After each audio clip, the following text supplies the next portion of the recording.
কাফের হয়ে যদি প্রতি সোমবারে ফায়দা হাসিল করতে পারে, সেই নবীর মিলাদ করে, সেই নবীর মিলাদুন নবী করে, আমরা মুসলমান হয়ে নবীর কলমা করে আমরা ফায়দা হাসিল করতে পারবো না? ঈদ মিলাদুন নবী সাল্লাল্লাহু আলাইহি ওয়াসাল্লামের মাহফিল খুবই গুরুত্বপূর্ণ বয়ানের মধ্য দিয়ে আমাদের মাহফিল চলমান। আমি শুধু একটা কথা বলে আমাদের সম্মুখ থেকে বিদায় নেব। আসলে আপনারা সবাই জানেন এই মিলাদুন নবী নতুন কিছু নয়, এবং এই মিলাদুন নবী সমালোচনার কিছু নয়। এই মিলাদুন নবী সম্পর্কে মুসলমানদের মধ্যে বিভ্রান্তি সৃষ্টি করার কোনো আমল নয়। এটা সম্পূর্ণ কোরআন হাদিস ভিত্তিক একটা মাহফিল। এই জন্যই আমরা এটা নিয়ে আমাদের এত আকুতি, এত মিনতি। আমরা ইনশাআল্লাহ যারা আশিকে রাসূল এটার মধ্যে দিয়ে আমাদের জীবন অতিবাহিত করব, এবং আমরা যতদিন বেঁচে থাকি আমি আপনাদের সকলকে আহ্বান করব এই মাহফিল এখানে দেশে বিদেশে যেখানে থাকেন না কেন, যার যার সাধ্য অনুযায়ী এই মাহফিলের মধ্যে অংশগ্রহণ করার জন্য, এই মাহফিলকে সাপোর্ট করার জন্য, এই মাহফিলকে উদযাপিত করার জন্য আমি অত্র মাহফিল থেকে, অত্র শাখার পক্ষ থেকে আপনাদেরকে আহ্বান করতেছি। কারণ আপনারা জানেন, আমার এই কথাটাই বলেই শেষ করব, আবু লাহাব একজন কট্ট কাফের ছিল। আপনারা সবাই জানেন। একটা কথা বলে আমি শেষ করব। আবু লাহাব কি ছিল? একজন কট্ট কাফের ছিল। এই আবু লাহাব আল্লাহ রসুলের আগমন উপলক্ষে, আল্লাহ রসুলের আগমনকে, অর্থাৎ আজকে আমরা যে মাহফিল করতেছি এই মাহফিলকে সমর্থন করে, এই মাহফিলকে, এই মিলাদকে, এই মৌলুদুন নবীকে, এই মিলাদুন নবীকে, নবীর বেলাদতকে স্বাগত জানিয়ে এত বড় একটা কট্ট কাফের যদি তার একজন দাসী ছিল। আপনারা সবাই জানেন। আমি এই ঘটনাটা এই জন্যই বলতেছি, আপনারা কে বলবেন, এটা খুবই গুরুত্বপূর্ণ কথা।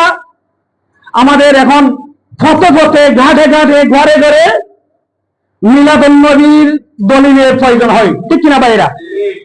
একটু আওয়াজ দিয়ে শেষ করে দেব।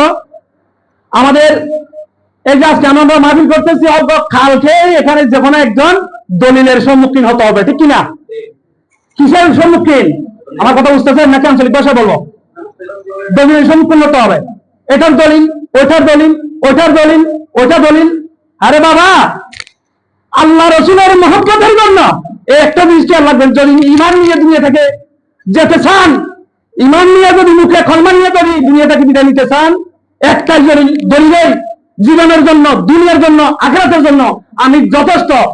আমার এটা রেকর্ড করছে, আমি গ্যারান্টি দিয়ে বলবো, কোনো দলিলের প্রয়োজন হবে না, কোনো কোরআন হাদিসের প্রয়োজন হবে না, একটাই দলিলের যথেষ্ট। সেটা হচ্ছে যে আবু জাহেল একজন কট্ট কাফের হয়ে যদি উনার দাসী সহায়তাকে, উনার দাসত্ব থেকে বিদায় দেওয়ার কারণে প্রতি সোমবারে, আপনারা জানেন, এটা মনে রাখার জন্য একটা সহজ ঘটনা বলতেছি আমি, এই দলিলেই যথেষ্ট, আর কোনো দলিলের প্রয়োজন হবে না।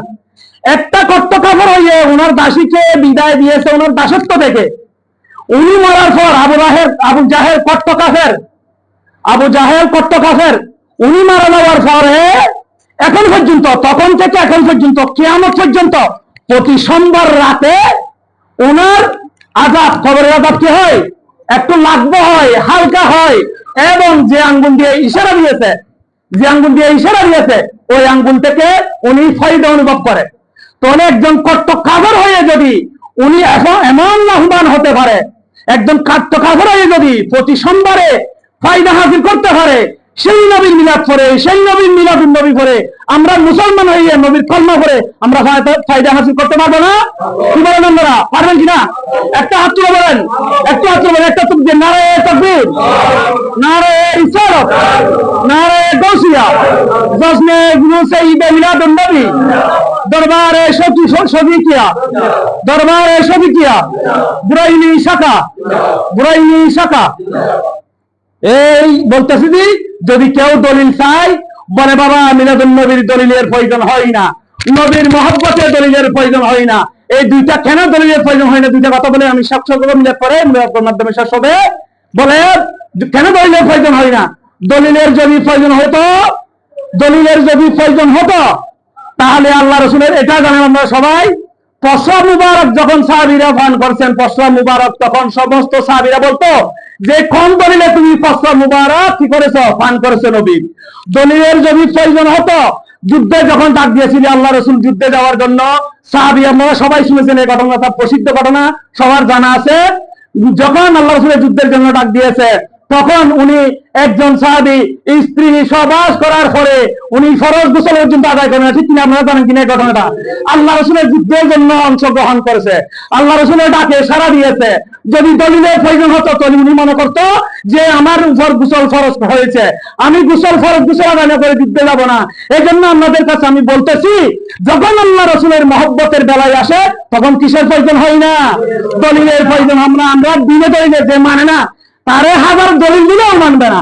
যে মিলাদুন নবীর প্রশ্ন করবে, মনে করবেন যে মিলাদুন নবীর কি বিভক্ত, মিলাদুন নবীর বিভক্ত বলে তোমাকে দলিল দিয়ে হবে না, তোমাকে আমার দলিল দেওয়ার প্রয়োজন নাই, আমি প্রয়োজন বলে মনে করি না। আমি বিনের দলিলেই মিলাদুন নবী করে যাব, আমি বিনের দলিলে আল্লাহ রসুলের জশ্নে জুলুস কি করে যাব, পালন করে যাব।